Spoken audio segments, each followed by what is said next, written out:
नमस्कार, मैं हूं मनमोहन भट्ट।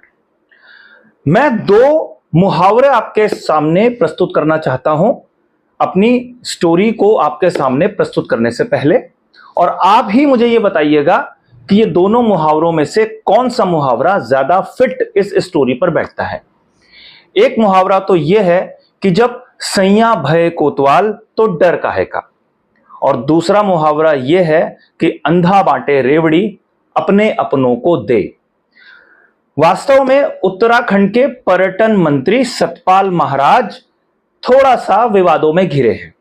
अब सतपाल महाराज के विवादों में घिरने की कोई बहुत बड़ी वजह नहीं है, लेकिन सतपाल महाराज पिछले 7.5 साल से उत्तराखंड के पर्यटन मंत्री हैं। उत्तराखंड को यूरोप के किसी देश की तरह विकसित बनाने का सपना सतपाल महाराज का रहा है पर्यटन के क्षेत्र में, और पिछले 7.5 साल में कोई बहुत बड़ी उपलब्धि उत्तराखंड ने हासिल की है या नहीं की है ये तो हमें मालूम नहीं है, लेकिन उत्तराखंड थोड़ा थोड़ा प्रगति की राह पर आगे तो बढ़ा ही होगा पिछले 7.5 साल में।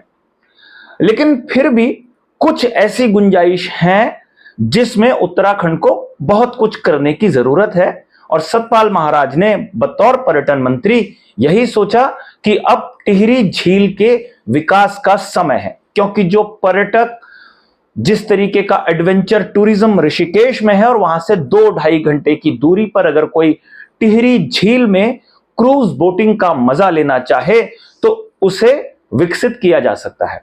मैं उसी क्रूज बोटिंग की बात कर रहा हूं कि जब उस क्रूज बोटिंग की बात आज से 10 साल पहले हुई थी, 12 साल पहले हुई थी, तो धर्म गुरुओं ने खूब हंगामा काटा था और राज्य सरकार बैकफुट पर आ गई थी, उस समय की राज्य सरकार जो भी रही होगी।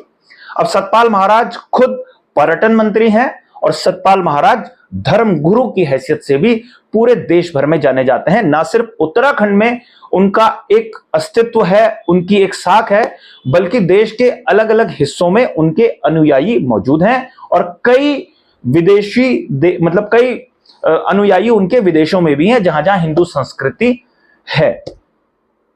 अब यह सपना साकार होता उससे पहले ही हंगामा मच गया।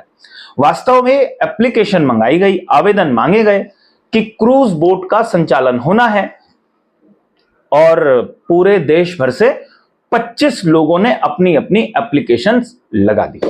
सतपाल महाराज के बेटे हैं सुयश रावत, उन्होंने भी इस पर अपनी एप्लीकेशन लगाई, और जो 6 लोग सिलेक्ट हुए, जो 6 एप्लीकेशन शॉर्टलिस्ट हुई, उसमें उनके बेटे का नाम भी शामिल है, या कह लीजिए वो जिस कंपनी के जरिए काम करना चाहेंगे वो कंपनी भी उसमें शॉर्टलिस्ट हो गई। अब इसमें गलत क्या है और क्या सही है ये हम नहीं कह रहे हैं। पर्यटन मंत्री का बेटा पर्यटन के कारोबार में निवेश करना चाहता था, इसीलिए उन्होंने यहां पर आवेदन किया। इस तरीके की प्रतिक्रियाएं सतपाल महाराज की तरफ से आई हैं, और सतपाल महाराज ने यह भी कहा है कि वो अपने बेटे से कहेंगे कि इस एप्लीकेशन को वो वापस ले लें। वैसे सतपाल महाराज अकेले नेता नहीं हैं जिन्होंने यहां पर एप्लीकेशन डाली थी और वो शॉर्टलिस्ट हुए। टिहरी जनपद की ही एक और नेता का परिजन भी इस जो निविदा तो आनी थी, जो शॉर्टलिस्ट हुए उनका भी हिस्सेदारी लगभग तय हो गई थी। वैसे सतपाल महाराज का परिवार पहले भी विवाद में फंसा हुआ है। एक बार जब उनकी पत्नी अमृता रावत उद्यान मंत्री की हैसियत से काम किया करती थी विजय बहुगुणा की सरकार में, और उसके बाद हरीश रावत की सरकार में कुछ दिन तक, तो उस समय सब्सिडी लेने का मामला भी काफी तूल पकड़ा था। अमृता रावत ने अपने जो फार्म है उसमें कई तरीके की सब्सिडी ली थी। उस समय भी सतपाल महाराज और उनके परिजनों को बचाव में आना पड़ा था। सतपाल महाराज कोई छुटभैया नेता नहीं है। सतपाल महाराज की हैसियत जैसे मैंने पहले ही बताया ना सिर्फ देश में बल्कि विदेश में भी है, और सतपाल महाराज का बेटा अगर कुछ बिजनेस करना चाहता है, कुछ इन्वेस्टमेंट करना चाहता है, तो उसमें कोई गलत बात नहीं है। लेकिन यहां पर कॉन्फ्लिक्ट ऑफ इंटरेस्ट की बात होती है कि जिस विभाग का मुखिया, विभागीय मंत्री पिताश्री हो, उस विभाग में अगर आप सीधे तरीके से भी काम करते हैं तो सवाल कई खड़े हो जाते हैं। राजनीति में अक्सर ऐसा होता ही है, क्योंकि कई लोग सवाल पूछ रहे हैं कि जो सुयश रावत हैं, सतपाल महाराज के बेटे, उनकी जो कंपनी है, क्या उनके पास क्रूज के संचालन का कोई पुराना अनुभव है? और वो अनुभव अगर है तो अब वो भी धीरे धीरे साफ हो जाएगा। हो सकता है उनके पास कुछ अनुभव हो भी, लेकिन फिर भी लोग इस तरीके की बातें कहेंगे कि जिस विभाग में पिता मंत्री है, उन्होंने अपने बेटे को एडजस्ट करने के लिए यह रास्ता निकाला।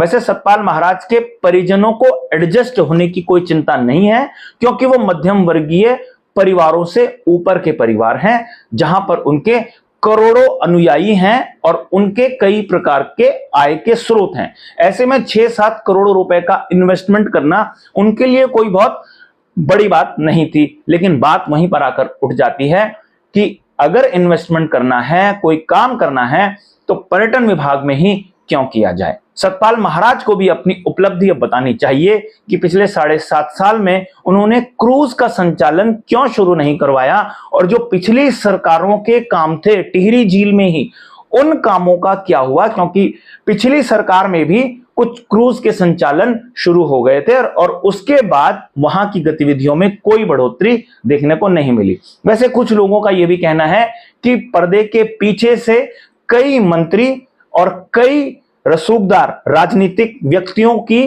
हिस्सेदारी टिहरी झील में जो भी काम हो रहे हैं पर्यटन से संबंधित, उसमें उनकी हिस्सेदारी है। अब उनके नाम भी सार्वजनिक होने ही चाहिए। खैर, अब देखना यह है कि इस मामले का पटाक्षेप कैसे होता है, क्योंकि सतपाल महाराज ने तो खुद ही कह दिया है कि वो अपने बेटे से एप्लीकेशन वापस लेने के लिए कहेंगे। देखते हैं वो एप्लीकेशन वापस लेंगे या सभी की एप्लीकेशन वापस हो जाएंगी, ये देखना काफी महत्वपूर्ण होगा। वैसे एप्लीकेशन सिर्फ एक आदमी के वापस लेने से ये काम रुकना नहीं चाहिए, क्योंकि पर्यटन के क्षेत्र में क्रूज बोटिंग एक अच्छा ऑप्शन हो सकता है राज्य के पर्यटन की गतिविधियों को बढ़ाने के लिए। अब देखना यह है कि जो कहावत मैंने शुरू में कही थी कि अंधा बाटे रेवड़ी अपने अपनों को दे और सैया भय कोतवाल तो डर काहे का, इन दोनों कहावतों में से आप कौन सी कहावत ऐसी है जो इस स्टोरी के ज्यादा नजदीक मानते हैं? अभी के लिए साथियों इतना ही। अगली रिपोर्ट में आपसे फिर मुलाकात होगी, तब तक इजाजत दीजिए। नमस्कार।